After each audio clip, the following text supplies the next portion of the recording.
I don't think it's fun. And listen, you're a white America. Anytime you have black people in your presence, watermelon has a negative connotation. Yep. Let it go.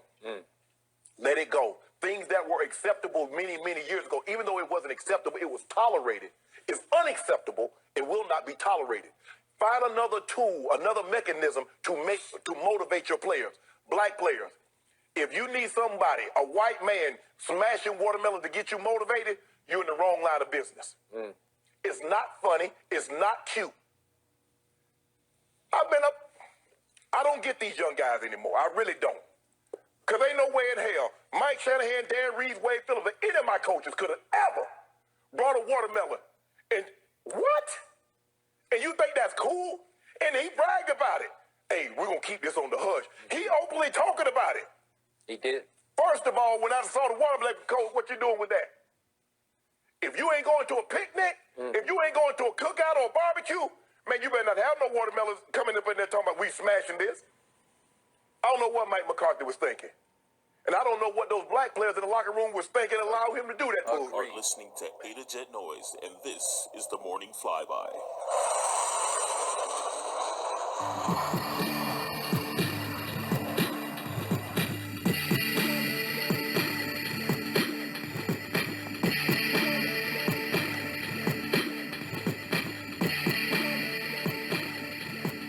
Holy crap. Shannon. What the hell was that? Offended by watermelon. Good heavens. What these young players were thinking, what are you thinking? It's a watermelon.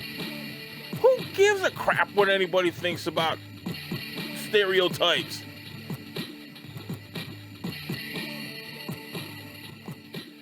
Good heavens. That was Shannon Sharp talking about Dallas Cowboys coach McCarthy. Is it Mike McCarthy, I believe it is? Good heavens. McCarthy was smashing things, trying to motivate his players comedically in an upcoming game where they wanted to make sure they smash the ball out of the hands of a star running back they were getting ready to face. Hey, Shannon. Apparently one of the things that was being smashed was a watermelon by a huge mallet. You know, the old Gallagher routine.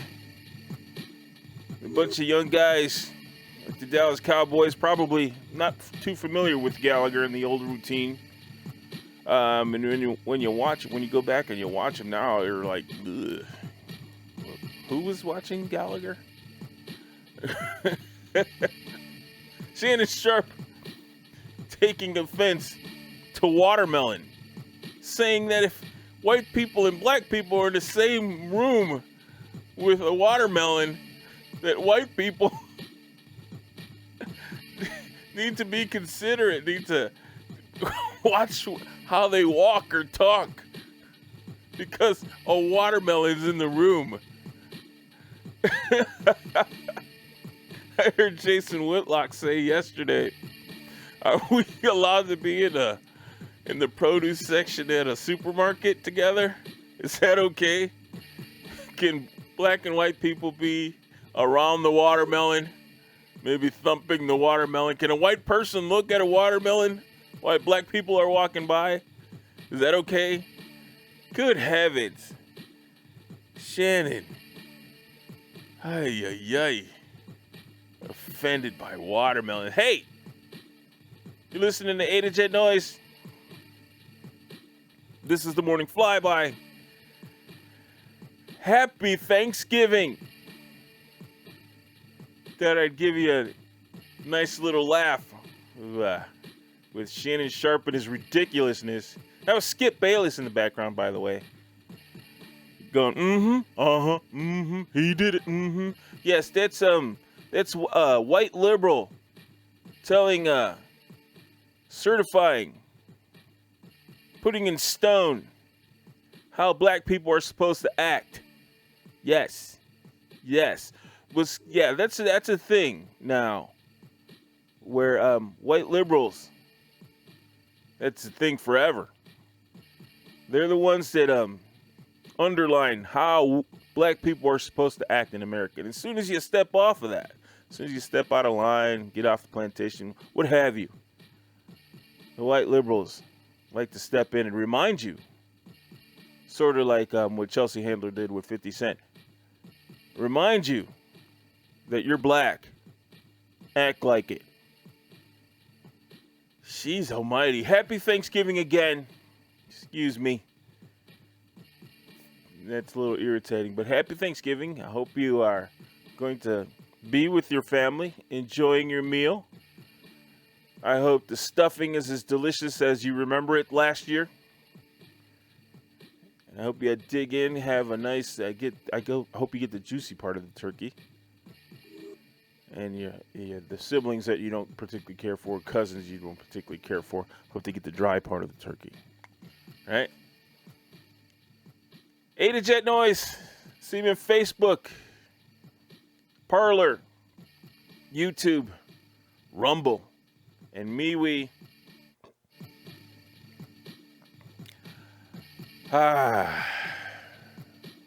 Can't wait to dig into some Thanksgiving dinner myself. Hey, got a few stories for you. So let's dig into this madness we call the United States of America. Even though Colorado Democrat Governor Jared Polis has been pushing for increased restrictions on businesses and individual private gatherings, Weld County's Board of Commissioners took a stand Friday to say, bite me. Indeed. They declared they would not be enforcing any new mandates despite the spike in the number of cases in the county. Yeah, can you imagine that people take a responsibility for themselves when pushed by the state to implement new lockdown orders because the county would soon be moved to the ominous red level. Indeed, the red level, which includes closing indoor restaurants, dining, and limiting gyms to 10% capacity. The commissioners issued a statement responding with a no. That was their statement. No. Why would Weld County feel this way? Well, it could have something to do with decisions like one made by the Denver, Colorado mayor, who released the following tweet yesterday. Pass the potatoes, not the COVID. This is still the tweet here. Stay home as much as you can, especially if you're sick. Host virtual gatherings instead of in-person dinners. Avoid travel if you can. Order your holiday meal from a local eatery. Shop online with a small business for Black Friday. 1.5 hour later, Mayor Hancock was seen boarding a plane to go to Mississippi to spend Thanksgiving with his daughter and the rest of the family. Do as I say, not as I do. I am a politician. I can do what I want. You do what I say. And I say, don't do anything. So yes, indeed, Mayor Hancock seen flying to Mississippi after he even told people not to travel or be with their families. He decided that it is important for on Thanksgiving, for him to be with his family. You can keep falling for their crap if you want to, but if you excuse me, I will shake my head softly and look at you, give you the condescending look of exhausted disappointment.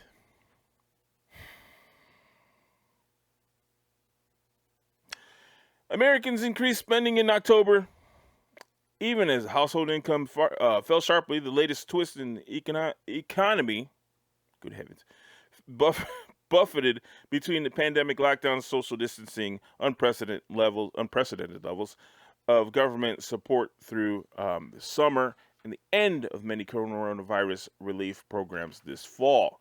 Consumer spending rose 0.5%. The sixth consecutive monthly increase, the Commerce Department said Wednesday. Household incomes, which includes wages, investment returns, and government payments, dropped 0.7.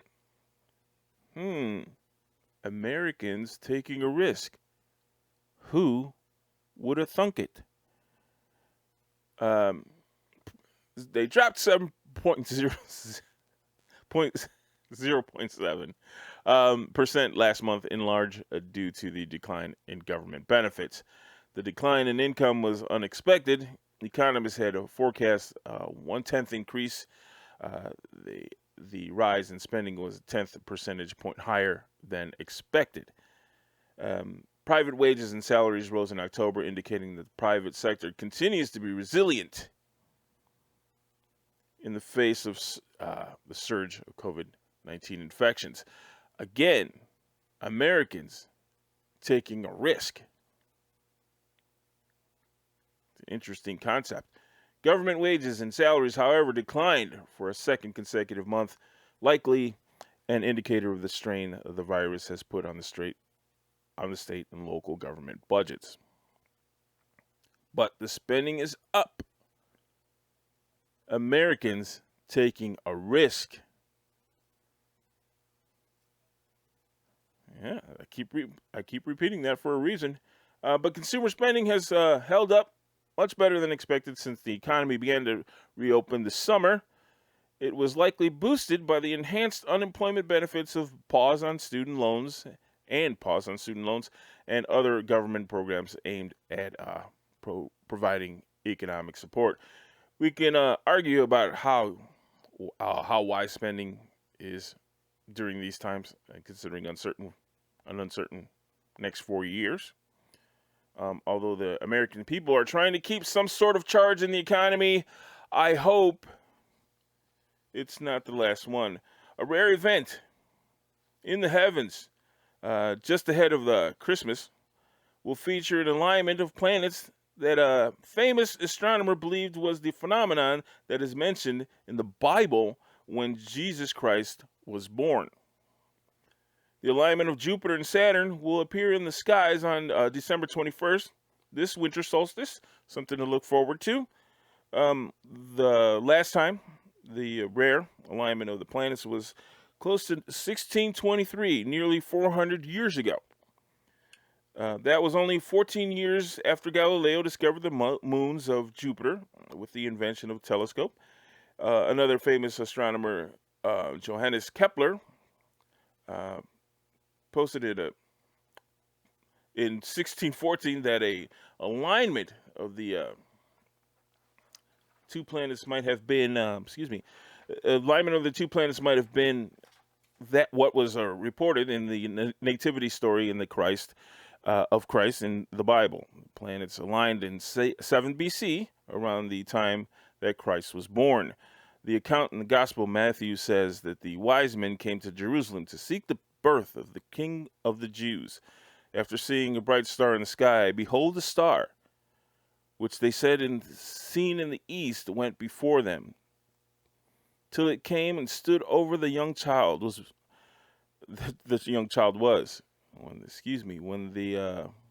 When they saw the star, they rejoiced with exceedingly great joy. And when they had come into the house, they saw the young child with Mary, his mother, and fell down and worshipped him.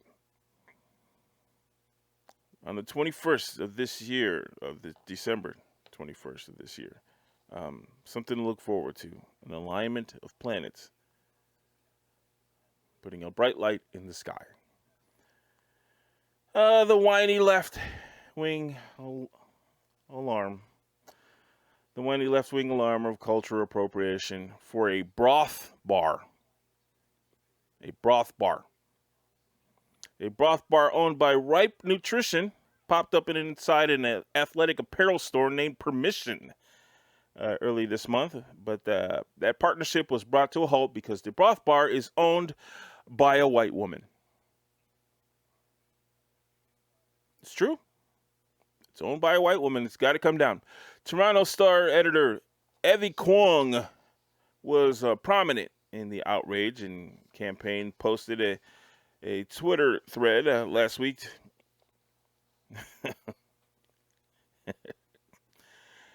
The tweet said, white-owned trendy spot, the cultures they are taking from literally fight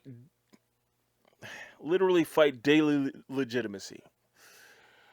The wellness cleansing of the food, the lack of historical understanding, and the number of followers is alarming. I'm not trying to knock small business, but damn, this one hurts. That's a tweet. So a grown person wrote that about a broth bar. An apologetic Laura Santino. Here's the white people part. An apologetic Laura Santino, co-founder of Permission, responded with, "We acknowledge the hurt this has caused and apologize sincerely." They're apologizing for a broth bar in their store.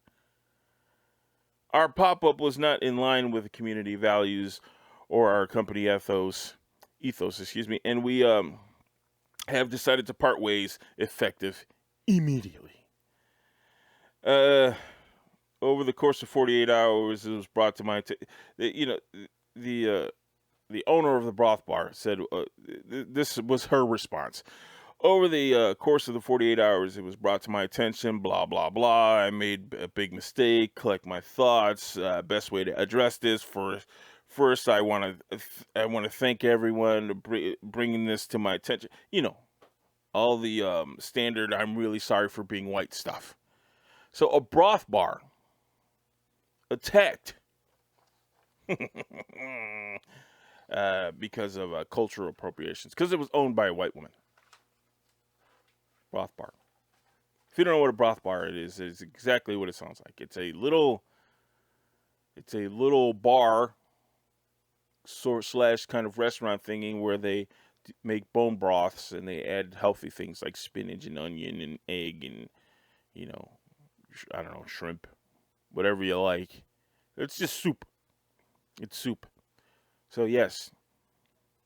They also had little hot sauces with quirky little names like Jerk Me, and I don't know, goofy little flirty names. But yes, cultural appropriation for selling food that people like.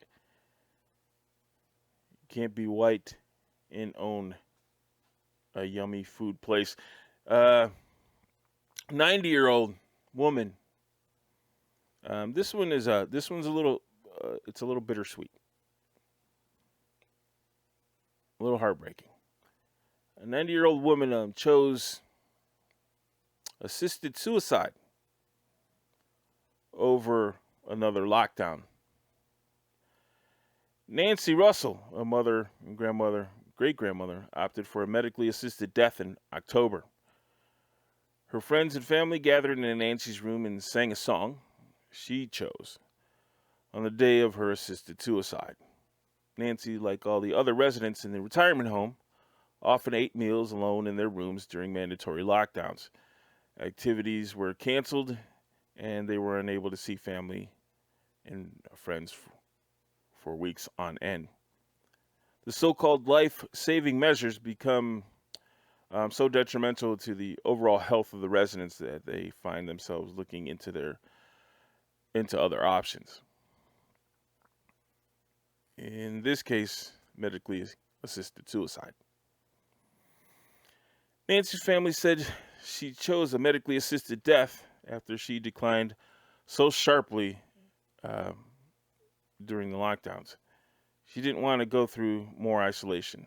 Her daughter Tori explained, "Being mobile was everything to my mom. My mother was extremely curious, and she was very interested in every person she met. and every idea that she came across. So she was constantly reading, going to different shows and talks. She was frequently talking about people she met and their life stories. Very curious, open-minded. So for 90, she was exceptional. After the lockdown, she almost overnight went from a very active lifestyle to a very limited life. And they had very early on a complete 2-week confinement just to her room. She explained. My mother understood the fragility of the people in the building and the importance of protecting them, so it was just a very difficult time. Russell's decline became more and more noticeable as time passed. She was drooping, Tori said. It was a contact with people that was like a food to her. It was like oxygen. She would be just tired all the time because she was understimulated. She just truly did not believe that she wanted to try another one of these 2-week room confinements. Tori added, I worry about seniors. I worry about families who feel helpless. I felt helpless, and I believe some other members of my family did at times. Nancy Russell's obituary reads, Nancy departed this world with her wits intact and her expansive curiosity tempered only by a willingness to let the mystery be. Rest in peace, Nancy. This is last few days I've said it is important to understand what we are doing when we challenge these family gatherings, what we're letting government and media tell us is the right thing to do.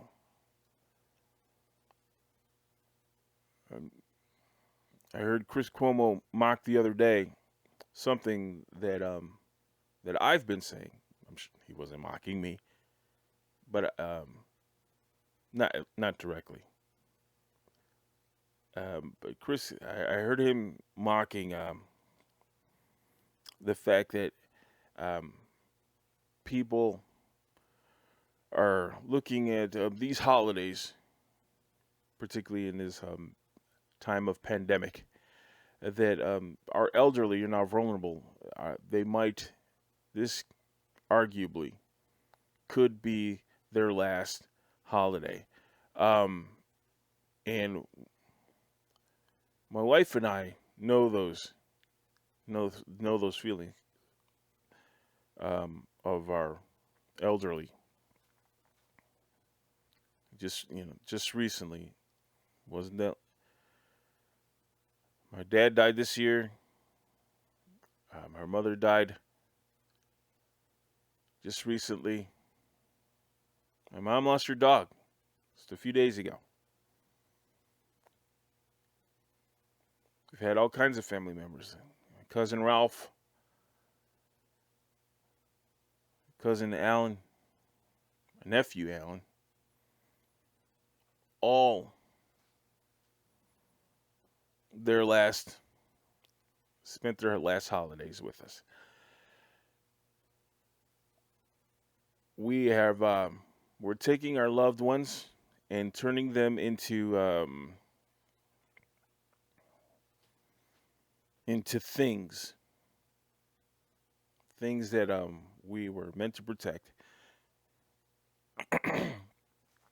There is a level of protection that sort of crosses the line, and I don't want you to cross the line and regret not being able to spend those moments with your elderly, with your vulnerable.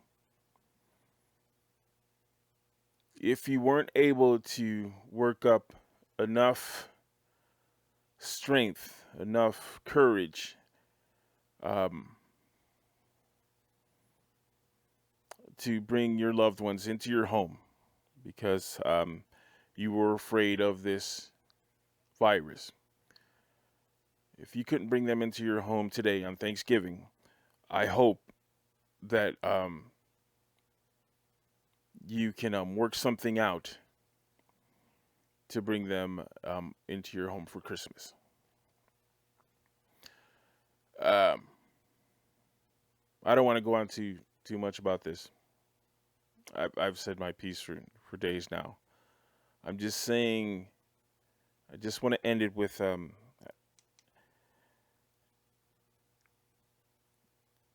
we love these people with all our hearts, and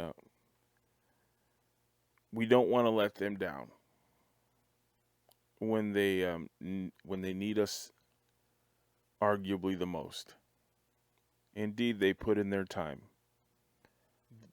But putting in their time means they earned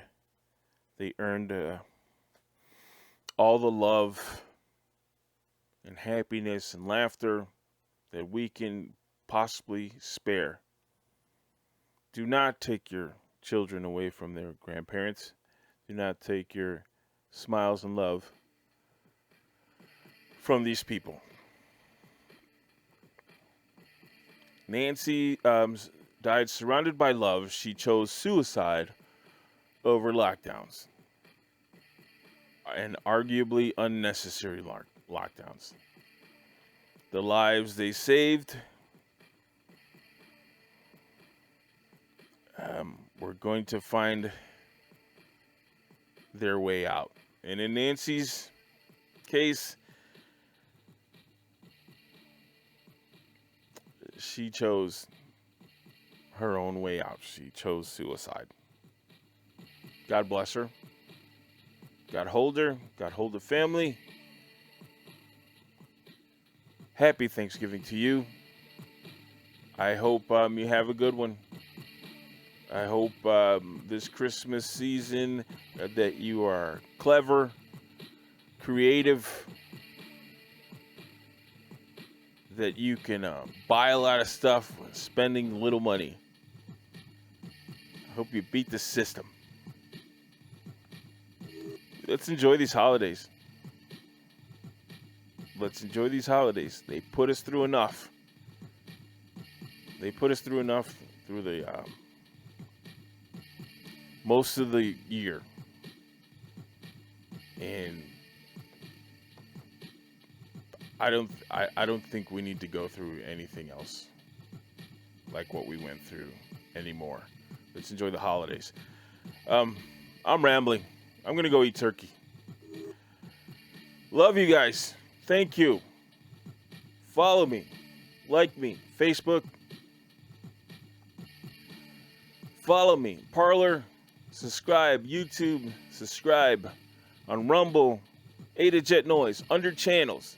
You got two choices. Videos and channels. Go to channels. Ada Jet Noise. ADA Jet Noise. And you'll see my adorable face. But like I said before, I do these like a radio show so you don't have to look at this if you don't want to. You just put my videos on and walk away. Drink, fix your coffee. Get ready for the day. Put on your makeup. And pick me up in the car. Listen to me on your commute. On Rumble. And MeWe. Join MeWe. So I'm there too. Again,